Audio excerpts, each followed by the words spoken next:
savez qui c'est qui était couché à 19h30 sous la couette avec son pyjama hier soir? Toi. Il va se dénoncer tout seul.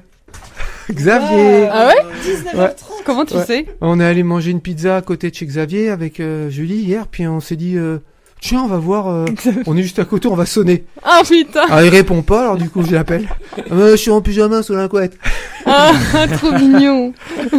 Est-ce que vous êtes allé le voir dans le lit? Non, on l'a pas Vous l'avez embêté. pas on l'a- Ah, mais rejoint. j'ai pas ouvert. on l'a- Ah, t'as pas ouvert? Dégagez de là, répondu au bande de téléphone. Romano.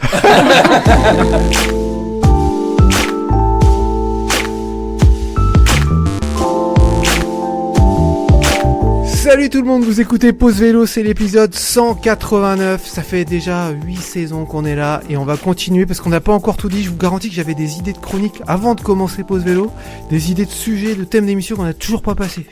On n'a toujours pas eu le temps. Donc Pause Vélo va continuer. Et aujourd'hui, pour ce nouvel épisode, on va parler de la journée internationale du diabète. Parce que comme tout le monde le sait, tous les 14 novembre, c'est la journée internationale du diabète. Et on va faire un petit tour de table pour savoir qui c'est qui est là. Manu, ça va? Ça va et toi? Ouais, ça va, je suis content, T'es prêt? épanoui. Arnaud, ça va? Ouais, ça va. Ça va, Ouais. posé, tranquille. Ouais. Simon, Heureux. tout de bleu, La vêtu. vie est belle. Ouais. Ah, ça c'est très radiophonique de dire ça, tout de bleu, vêtu. Camille, ça va Camille? Ça va. Moi, j'aurais un petit truc à raconter sur ce qui m'est arrivé cette semaine. Encore? Ouais. Ah bah vas-y, Non, mais lâche-toi, oui, lâche-toi. toujours. Le triporteur est Bah, cramé. justement, j'étais en triporteur.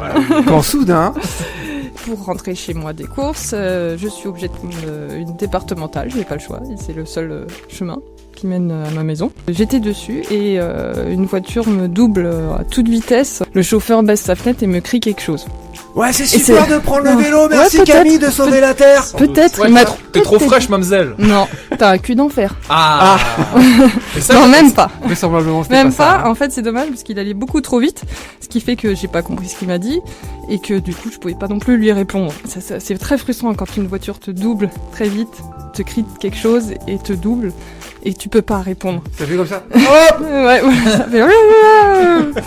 Et donc j'imagine du coup qu'il était pas content de me trouver sur une départementale alors que j'ai quand même un gilet jaune réflecteur, j'ai une frontale, j'ai des phares avant, arrière, des catadioptres, tout ce qu'il faut.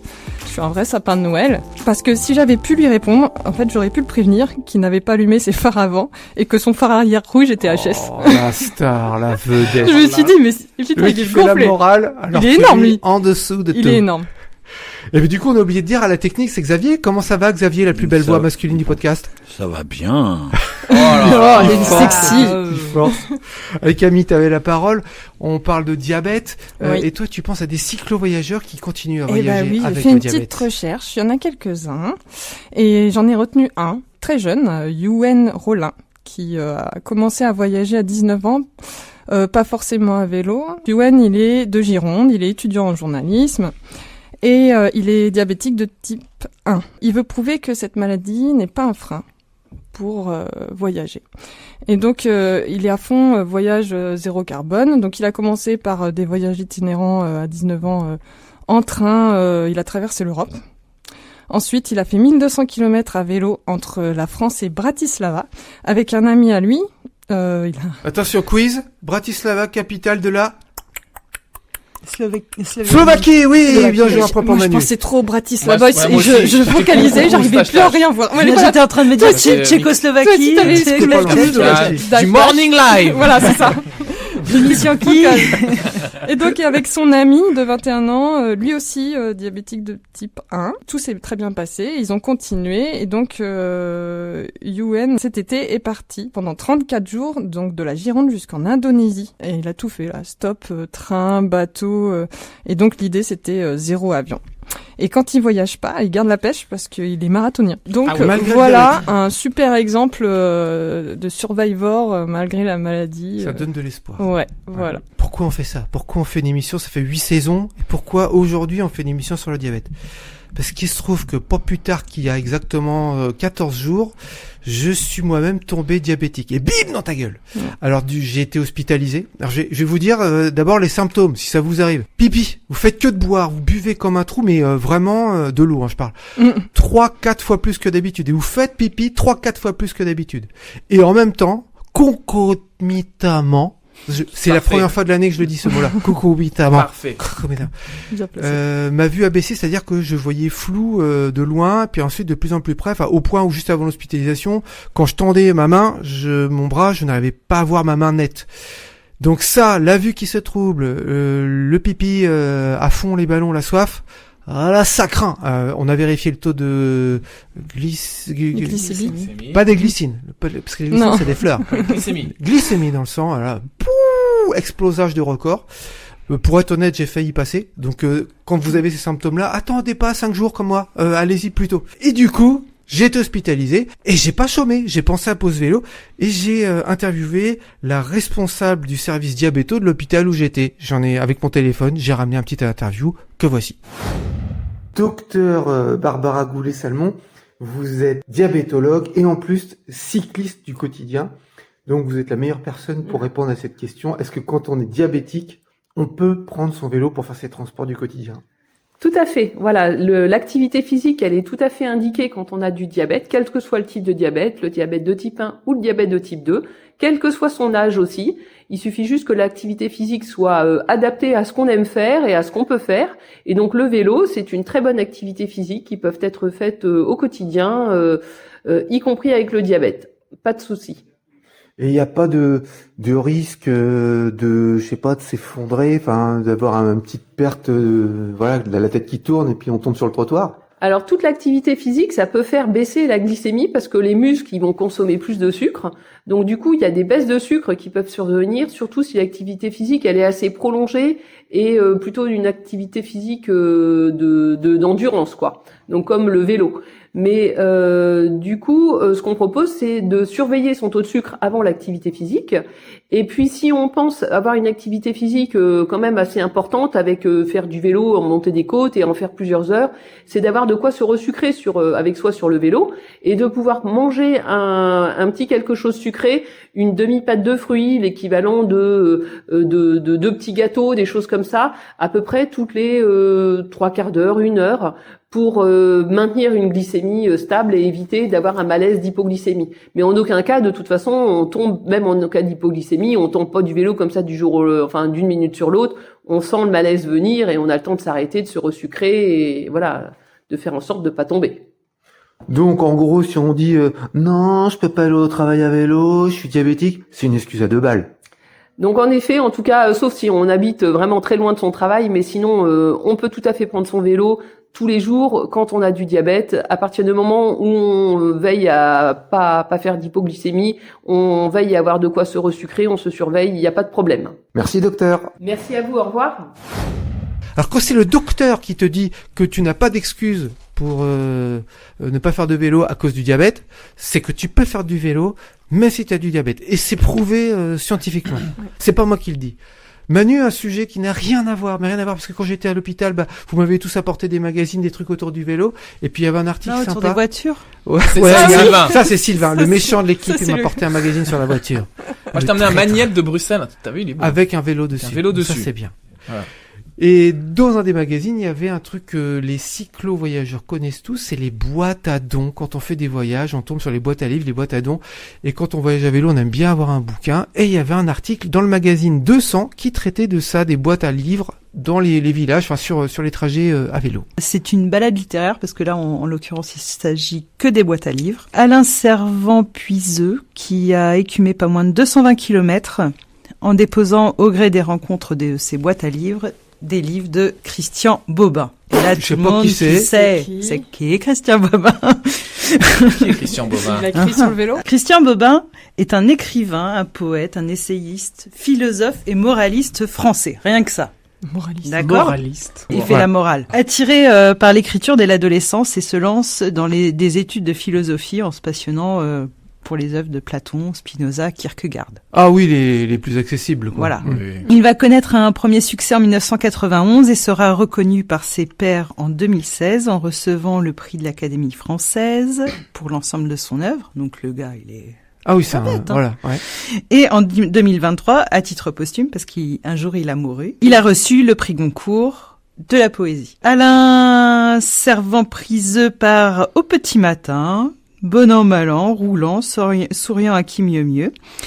Il s'est octroyé la mission de distribuer la légèreté, pour reprendre ces termes, des livres de Christian Bobin, parce que ces livres sont très légers. Le plus lourd est de 112 grammes, avec ses 123 pages. Ah d'accord, on peut dire que c'est un gramme par page presque. D'accord. Voilà. Comme il l'a si joliment dit, il voulait rouler les ailes de velours des petits livres de Christian Bobin.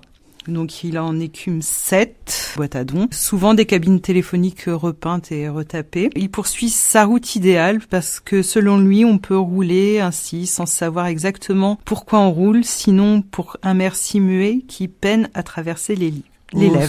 C'est beau, hein. Poésie. Il a répertorié toutes ces boîtes à livres sur le site boîtealivres.fr qui répertorie pas moins de 15 709 boîtes en France métropolitaine et en Corse. Et à mon avis, il y en a plus. Est-ce que c'est collaboratif, c'est-à-dire que les gens... Du coup...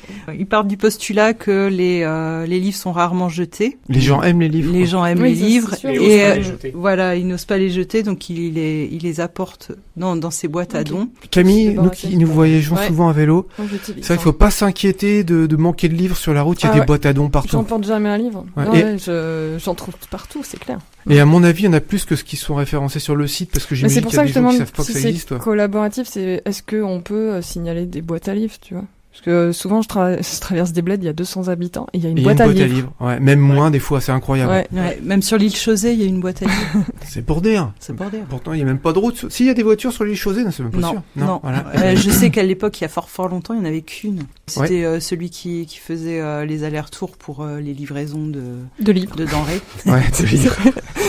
Mais ça, je vous parle d'un temps que les moins de 17 ans ne peuvent pas connaître, ni 20 ans, ni 30 ans. On va continuer avec les livres, parce qu'on a une nouvelle chronique, un nouveau chroniqueur extérieur. On a de la chance, c'est un auteur de science-fiction, il s'appelle Blanzat, et le nom de sa chronique, il y avait qu'un auteur de science-fiction qui pouvait la trouver, ça s'appelle Armageddon. Oh, elle est bonne! Pas mal. Oh, j'adore. Dans le précédent épisode, Camille nous racontait l'histoire des cyclonomades, toujours en route pour ailleurs. Ce sont de purs affranchis, échappés du système, en désorbite totale de l'État et de tout ce qu'il peut avoir d'écrasant. Ils habitent les routes, les chemins, les espaces autres, que Michel Foucault appelait les hétérotopies, les interstices sans objet dans notre société saturée. Souvenez-vous, cette pure liberté a suscité l'imaginaire de Xavier, si bien qu'il s'est figuré un monde après l'effondrement, où nous autres, sédentaires, deviendrions tributaires de ces experts du système D. Eh bien, un Américain, William Lindsay Gresham, en a fait une histoire. En 1953, une nouvelle de science-fiction post-apocalyptique, unique en son genre, qui a pour titre « Le peuple du grand chariot ». Nous sommes dans le futur, dans ce qui était autrefois la côte est des États-Unis, après les guerres incendiaires, autrement dit, l'auto-annihilation nucléaire.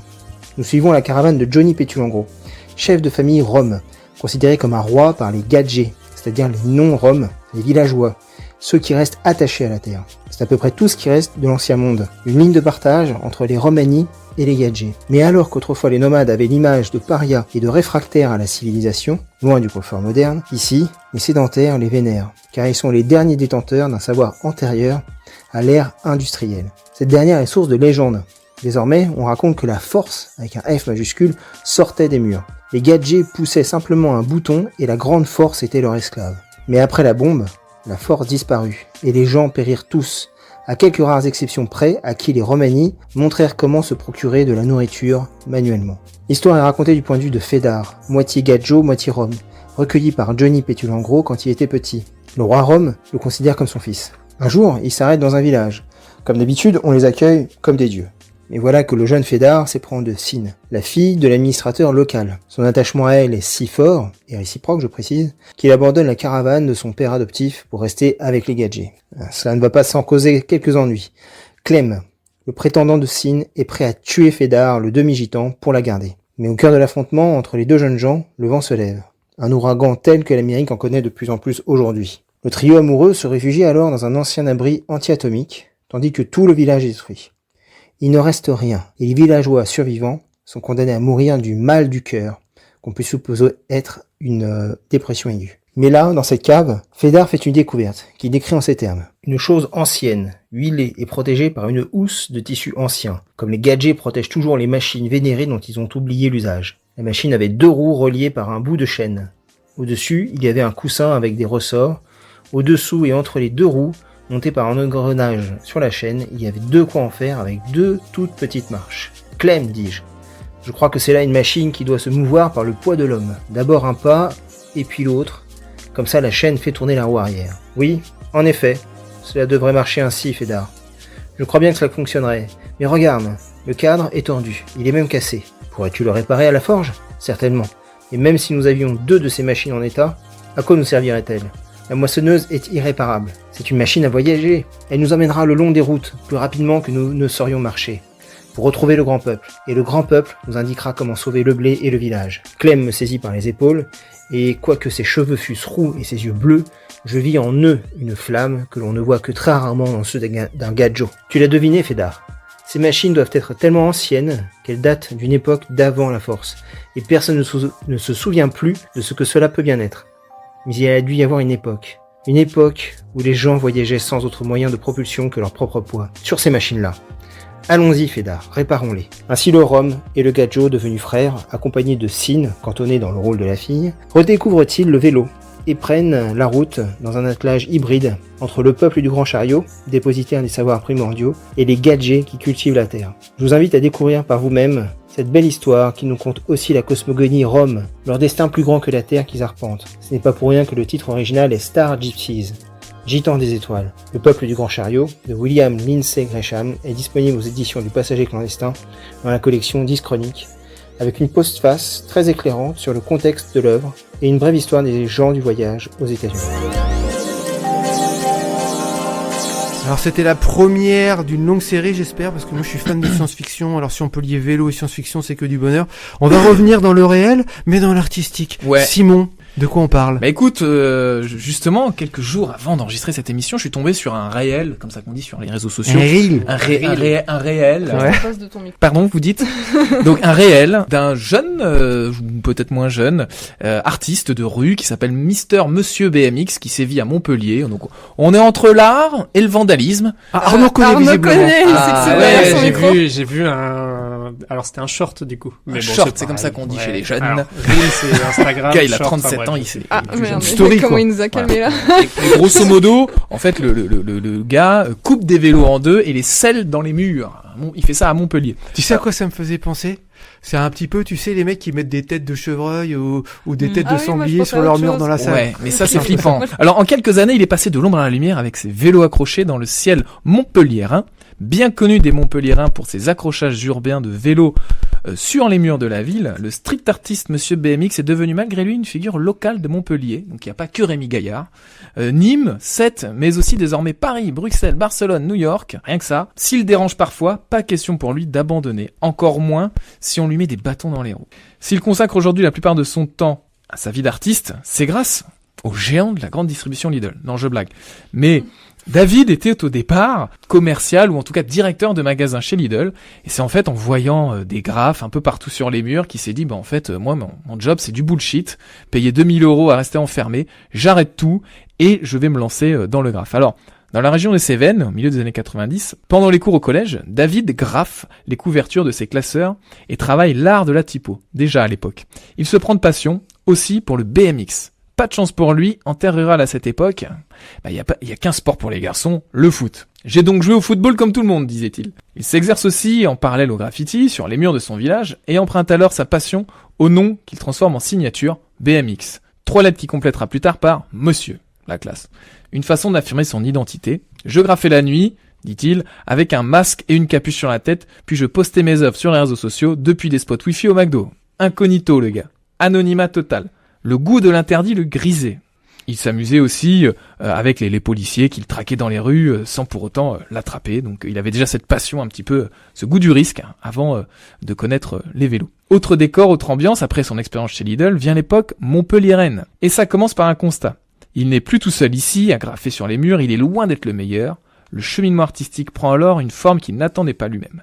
Il contourne la difficulté et change le mode d'expression. Lui vient l'idée de scier un BMX en deux et de l'encastrer dans un mur. On est clairement dans la métaphore, dit-il, de la société qui fonce dans le mur. J'avais besoin d'extérioriser les choses. Mais pourquoi en plein centre-ville ? Alors plutôt que dans des zones industrielles. Alors et pour lui, c'est par goût du risque. Il aime le risque, se faire traquer par les policiers. Bon, voilà, chacun son délire. Et parce que le Le contraste entre la vieille pierre et le morceau de ferraille rouge lui plaît. Il n'en faudra pas plus. Le premier BMX est posé. Celui-là, depuis, a été décroché, mais il reposera un jour peut-être. En tout cas, il l'espère. Il fait quand même des débuts tonitruants. Rapidement, les vélos s'envolent à Montpellier, récupérés auprès de particuliers, de déchetteries. Monsieur BMX leur donne une seconde vie. Il varie les formes de ses créations, joue avec les couleurs, s'amuse de certains décrochages, des commentaires de riverains et se félicite d'une chose, personne ne reste indifférent. Et le phénomène prend vite. Son nom d'artiste est désormais connu du public. Arnaud, déjà, tu le connais, donc ça c'est cool. Donc il se surprend, certains le surprennent, la nuit, à accrocher ses vélos, et il lui réserve souvent un bon accueil. Sorti de l'anonymat, une cinquantaine d'œuvres plus tard, le plaisir reste le même, mais les modalités ont changé. Monsieur BMX ne se cache plus. Si l'installation sauvage de telles œuvres reste bien sûr illégale, les municipalités ont cessé de décrocher ces BMX. Ils l'ont enfin vu en tant qu'artiste et non plus en tant que délinquant et vandale. J'ai eu la chance d'être compris dans ma démarche, explique-t-il. Même s'il reste malgré tout discret, voire carrément secret concernant les futurs emplacements de ses œuvres, Monsieur BMX met désormais sa notoriété au profit des plus démunis. Il a d'ailleurs fait le buzz l'hiver dernier grâce à l'un de ses derniers accrochages de caddie dans les rues de Paris. Le chariot des passants de murs sonne alors comme une provocation, ou une invitation, complétée par un message pour les plus démunis, l'œuvre interpelle. Alors qu'est-ce qu'il aime ? Alors pour lui, ce qu'il aime dans l'œuvre de rue, c'est la part libre à l'interprétation. Donc chacun y voit ce qu'il veut, ça lui plaît.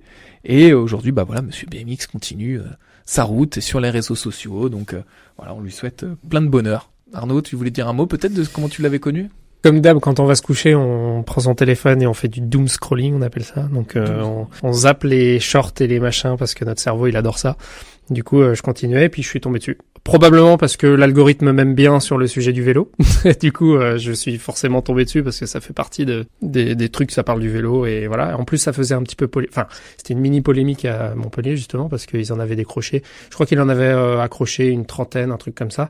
Et il avait déjà dû en décrocher genre 15 ou 20, un truc comme ça. Ouais, puis il menaçait aussi d'aller en justice contre lui. C'est ça. Voilà, ça me fait énormément penser à un artiste. Je viens d'Orléans et il y avait un artiste orléanais qui dessinait des gros chats jaunes sur les murs. Gueluc. Non, c'était pas lui. Mais au début, j'ai cru que c'était le même, mais j'étais petit. Mais pas du tout. Et en fait, c'était un artiste qui allait dans plusieurs grandes villes, notamment Orléans parce que c'était sa ville natale, mais et il dessinait sur des façades qui servaient à rien, qui étaient en crépi tout dégueu. Il dessinait des grands chats il avait un style très particulier et c'était vraiment des chats de la taille pas d'une voiture mais d'un camion carrément. Enfin, c'était parce que si ça avait pas marché, il risquait 2 ans de prison, 30 000 euros d'amende, tu vois. Oui, voilà. Et il y a eu un procès pour ce fameux artiste. Là, j'espère que ça ira pas aussi loin parce que du coup, il a dû quand même payer. Et ensuite, il a été reconnu, mais il avait déjà dû payer des frais. Je pense faut être sûr de soi quand on est un artiste. Quoi. Faut qu'on soit bon, parce qu'un mauvais artiste, il va se prendre les 2 ans. Lui, et puis, on le reconnaît, mais il est pas payé après pour mettre des trucs sur les murs. Donc, faut qu'il valorise ça ou pas, mais qu'il ait quelque chose à côté, quoi. Et il va retourner chez lui. Et en parlant d'art, alors ce week-end, c'est pareil. J'ai été surpris par une œuvre dans une cabane de pêcheurs sur Andernos-les-Bains, pour ceux qui connaissent, sur le bassin d'Arcachon. Donc ça s'appelle. On va leur faire un peu de pub. Ça s'appelle Cabane à Bill. Et donc eux, ils repêchent les vieux vélos dans le bassin d'Arcachon parce que forcément, parfois les cyclistes, c'est un peu des petits délinquants là, qui balancent leur vélo n'importe où dans les rivières, les fleuves. Alors c'est pas forcément les cyclistes, c'est ceux qui volent les vélos. Voilà. Mais un voleur de vélo est aussi un cycliste puisqu'il utilise. Oui, on peut dire ça. Il l'a acheté, c'est qu'il pédale pas. Et donc, vraiment. Donc les pêcheurs du bassin lui ramènent les vélos et alors le fait marquant. Ce qui est étonnant, c'est qu'en fait, ils arrivent recouverts d'huîtres, puisque les huîtres sauvages sont venues s'agglutiner sur le vélo. Donc il les attrape et il les accroche autour de sa cabane. Donc ça s'appelle la cabane à Bill sur Andernos-les-Bains. Ceux qui veulent aller voir, c'est rigolo. Et c'est juste de la déco ou ça fait que de la déco? Mais ça fait restaurant, ça fait quoi ce truc-là? Ouais, c'est une cabane. Les huîtres. Parce qu'il y a que ça qui m'intéresse. Moi j'ai pas mangé d'huîtres, j'aime pas ça, mais ouais, ils vendent des huîtres, tu sais, c'est des cabanes de pêcheurs. C'est une petite cabane de pêcheurs. Ouais. Je tiens à préciser, que dans le résultat du baromètre vélo. Dans les résultats, Andernos-les-Bains, c'est premier de la catégorie des premières catégories des petites villes. Des petites villes. Wow. Voilà. Tu vois que même les huîtres elles participent, quoi. C'est quand même... Ouais. Donc je pense que les huîtres elles pédalent. Si vous voulez voir Simon, il y aura allez à Andernos-les-Bains. Allez en Andernos, voilà, on se croisera. On mangera des huîtres sur des vélos. Et on va se quitter sur ces bonnes paroles, les copains. Mais on va se quitter en musique avec le groupe Vélo. Le titre c'est One Life, One Chance. N'oubliez pas de nous liker, de nous partager, de nous commenter, ça nous fait du bien et on en a besoin. Et n'oubliez pas les copains, pour sauver l'humanité, Faites du vélo! Qu'est-ce que tu veux que je dise? Qu'est-ce que tu veux que je fasse? Que je m'enlise, que je t'enlace? Qu'est-ce que tu veux que j'en pense? Qu'est-ce que tu veux que je joue? Un truc qui danse ou un truc de fou? Un truc qui danse ou un truc de fou? One life, one journey. One life, one journey.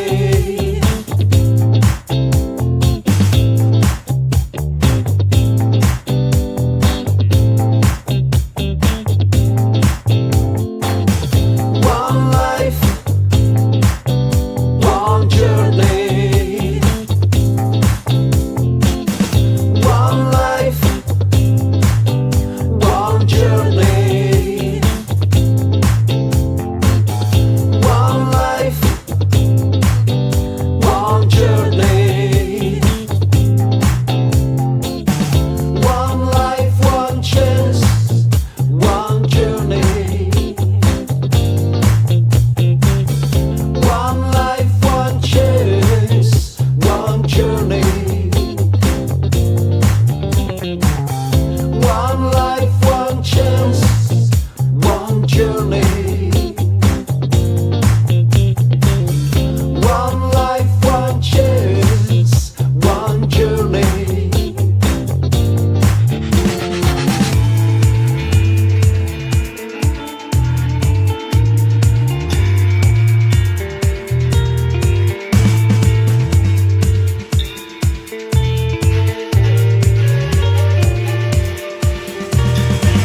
Dans l'océan des sphères courent les lumières, les danseurs à l'arrêt, figés, cryogénisés.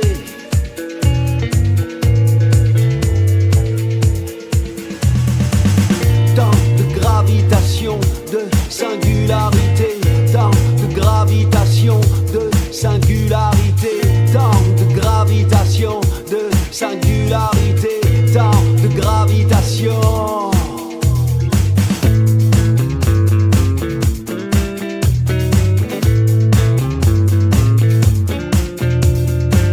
Enlève ta ceinture de horte, les météores nous portent, la nébuleuse nous envahit. S'écrie oh génie, s'écrie oh génie.